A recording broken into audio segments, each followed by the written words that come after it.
Team 24 of 52 teams of 8 competitive rival wisdoms that helped make humanity wiser and kinder with antique quotes that have passed the test of time to encourage, educate, and entertain generations for centuries.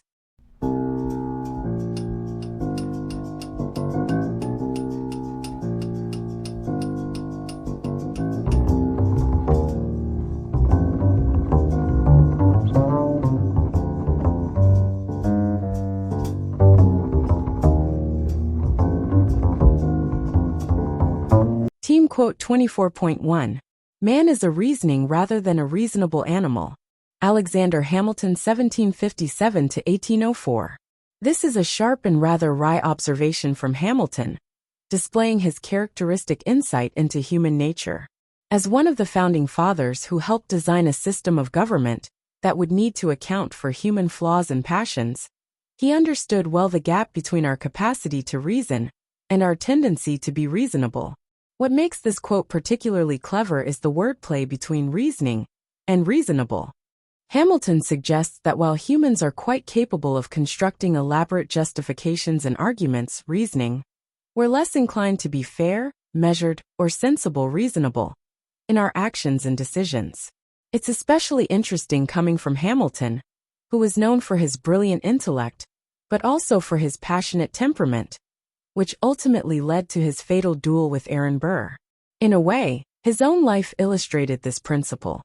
He could construct brilliant arguments and systems of thought, yet wasn't always reasonable in his personal conduct. The observation feels remarkably modern, anticipating insights from contemporary psychology about how we often use reason not to find truth, but to justify what we already believe or want to do. Have you noticed this distinction between being able to reason and being reasonable in your observations of human behavior? Team quote 24.2. Wisdom begins in wonder. Socrates 470 BC, 399 BC.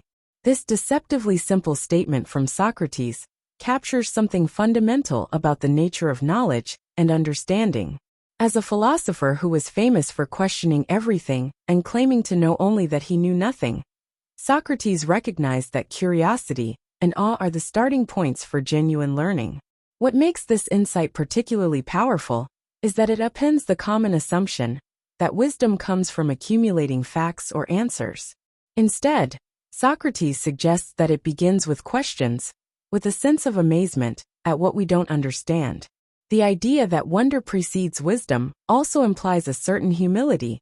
To be in a state of wonder requires us to acknowledge that there are things beyond our current understanding. This aligns perfectly with Socrates' method of teaching through questions rather than assertions, encouraging his students to maintain their sense of wonder rather than rushing to conclusions. In today's world, where information is so readily available, this reminder about the importance of wonder feels especially relevant. True wisdom isn't just about having answers, but about maintaining that fundamental curiosity about the world. Have you found that your own most meaningful insights often begin with moments of wonder? Team quote 24.3. Doubt of whatever kind can be ended by action alone. Thomas Carlyle 1795 to 1881. This is a powerful insight from Carlyle, the Scottish philosopher and historian. What makes it particularly striking is how it cuts through the paralysis that doubt often creates, suggesting that the solution isn't more thinking, but taking action. Coming from Carlyle, who wrote extensively about heroes and decisive action in history, this observation reflects his understanding that clarity often emerges through doing rather than endless deliberation. It's reminiscent of the ancient Greek concept of praxis, the idea that certain truths can only be understood through practice or action. The quote is especially relevant because it addresses a common human tendency. When faced with uncertainty, we often think we need more information, more analysis, more time to think. But Carlyle suggests that this approach might actually prolong our doubt rather than resolve it. This connects to modern psychological insights about how action can break cycles of rumination and anxiety. Sometimes the only way to know if something will work, if we're capable, or if we're making the right choice, is to actually do something and see what happens. Have you found this to be true in your own experience? That action provides clarity where thinking alone cannot. Team quote 24.4. A chip on the shoulder is a sure sign of what higher up. Brigham Young 1801 to 1877. This is a brilliantly witty observation from Brigham Young, using wordplay to make a sharp point about human nature. The pun works on multiple levels, connecting the physical wood of a chip with the metaphorical blockhead implications of someone who goes around with a grudge. What makes this particularly clever is how it suggests that someone who's always ready to take offense, carrying a chip on their shoulder, is revealing more about their own mental rigidity or thickness than about whatever they're offended by. Young, who led the Mormon migration to Utah and had to deal with many difficult personalities while building a community, would have had plenty of opportunity to observe this type of behavior. The phrase, chip on the shoulder, itself comes from an old American custom where someone would literally place a wood chip on their shoulder and dare others to knock it off, a challenge to fight. Young takes this familiar idiom and turns it into a commentary on how harboring grievances often reveals our own limitations.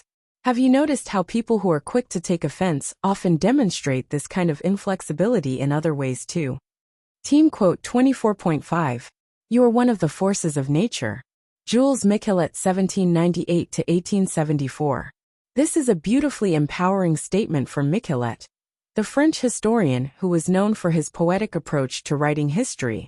What makes this quote particularly striking is how it places human beings not apart from nature, but as an integral force within it, like gravity, wind, or tides. Coming from Michelet, who wrote extensively about the French Revolution and the power of collective human action to reshape society, this perspective takes on additional meaning. He saw how human will and action could be as transformative as any natural force. The quote suggests a kind of dignity and power inherent in being human, not as masters over nature, but as one of its fundamental expressions. It implies both capability and responsibility. Like any force of nature, our actions have consequences that ripple out beyond our immediate intentions. What's especially interesting is how this view contrasts with both the traditional Western notion of humans as separate from nature and the modern tendency to see humans primarily as nature's destroyers. Instead, Michelet suggests we are simply one of nature's many manifestations. I'm curious, does this perspective of humans as a force of nature change how you think about human potential and responsibility? Team quote 24.6. More than kisses, letters mingle souls. Donne 1572 to 1631. This is a beautiful observation from Donne, the metaphysical poet, known for exploring the deep connections between physical and spiritual love. What makes this line particularly powerful is how it elevates written correspondence above even intimate physical contact as a means of true connection. Coming from Donne, who wrote both erotic love poetry and profound religious verses, this insight has special weight. As both a lover and later a clergyman, he understood different forms of intimacy: physical, emotional, and spiritual. Here he suggests that the meeting of minds through letters creates a deeper union than physical intimacy alone.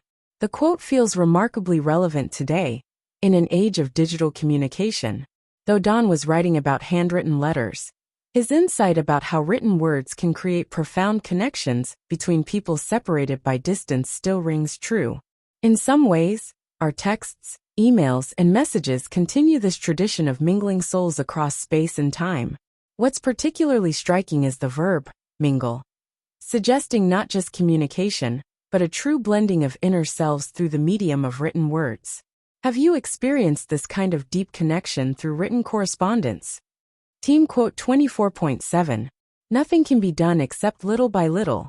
Charles Baudelaire 1821 to 1867.